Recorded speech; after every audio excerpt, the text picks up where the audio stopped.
Coming up tonight, a month-long strike that halted construction projects across the region has come to an end. What this now means for those delayed projects. A first for District 9 and a first for a full-time service from a fire department in Spokane County. There could be new emergency services coming to Spokane. What the changes mean for you the next time you call 911. Sunshine makes its way back to the inland Northwest, and along with it, some serious heat.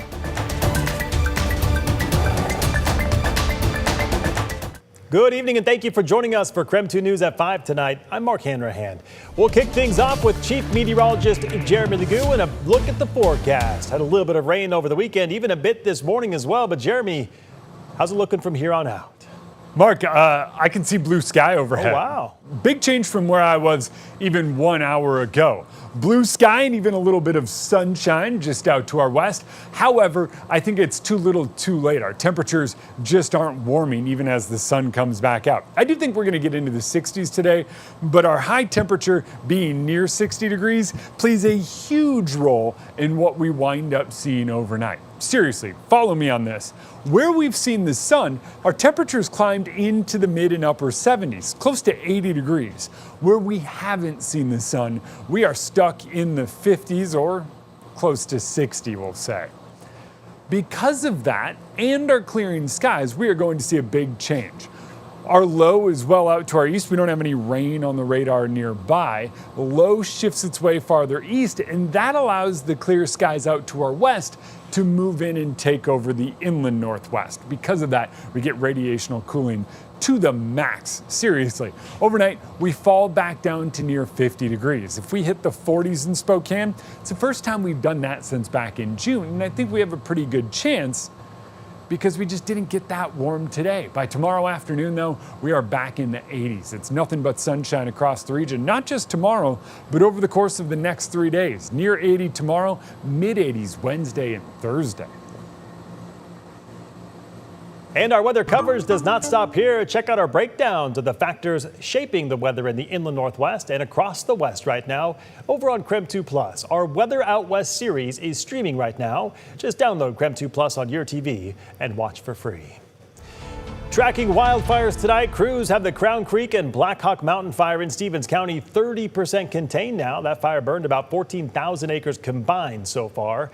There are still level 1, 2, and 3 evacuations in place, and the emergency shelter at the American Legion in Kettle Falls is still open tonight. The rattlesnake fire in Ferry and Lincoln counties grew just a bit to nearly 22,000 acres. Good news, though, crews have reached 85% containment. There are still level 1 and 2 evacuations in the area. The evacuation center at the Inchelium Community Center is also still open. And the Lynx Mountain Fire in Ferry County burned another 110 acres last night, but they also got more containment. Crews now have it 22% contained, up 7% from last night, or up 7% rather from last night. Yeah, excuse me.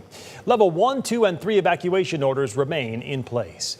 And with the wildfires being so prominent across the inland Northwest, the Department of Agriculture announced this week livestock producers hit by floods and wildfires for the last 2 years will get $1 billion in disaster relief. The department says the new emergency livestock relief program helps offset increased food costs for cattle, sheep, goats, and other livestock. Eligible producers can get up to 60% of 1 month's feed costs for wildfire damage, or 3 months for flood damage. Applications for the program open this Monday. They'll close on Halloween.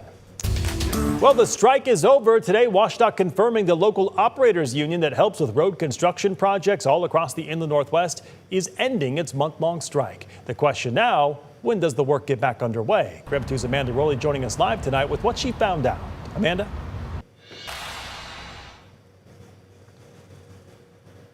302 operating engineers returned to work, and that means projects like this portion of the north-south corridor resumed progress today. So here's what we've learned so far. The Association for General Contractors confirmed it reached a tentative agreement with operating engineers local 302 union this morning. Now, while the union still needs to vote on this, the AGC says it is standard for union members to return to work when there's a tentative agreement on the table. Now, the Spokane Spokane River crossing portion of the North-South Corridor project is one of several projects in our area that paused during the strike. Now that it's over, WashDOT believes the completion date of just that portion of the project will be early next year instead of originally at the end of this year. Now, this isn't the only delay being reported now that the strike is over. Spokane County says its 3 major construction projects are now roughly 2 weeks behind schedule. If the weather holds, it believes that they could be completed by the end of construction season, which is typically October or November. Turning to Spokane Valley, it was able to complete 2 of its 3 major capital projects. The third, its Sprague Avenue pavement preservation project. It was originally scheduled to start in the fall, but now it's going to be pushed back to a start of early spring next year. Now, just a few minutes ago, we received a list of projects from the city of Spokane. Right now, it's still assessing the timelines for its impacted projects, but 3 of the 7 projects listed that are impacted may actually be delayed or paused until next year. Now, this month-long strike also impacted Idaho Transportation Department projects, specifically in Kootenai County, such as the I-90 State Highway 41 project at the interchange, the I-90 expansion project, as well as the I-90 Coeur d'Alene River Bridges project. Right now, ITD says it's assessing the timelines of those projects with its contractors. We'll share those details once we get them. Amanda Rowley, KREM 2 News. All right, Amanda, thank you very much. And heads up Spokane drivers, 2 construction changes to know about tonight, starting on the South Hill. Rockwood Boulevard will be closed to all traffic between Grand Boulevard and Cowley Street starting today through Wednesday. It'll close for water, sewer, and stormwater systems work. Meantime, across the Spokane River, drivers traveling southbound on North Ash Street will see significant slowdowns between West Indiana Avenue and West Maxwell Avenue. That starts Monday, September 22nd through Wednesday, September 24th for both bike and pedestrian safety upgrades.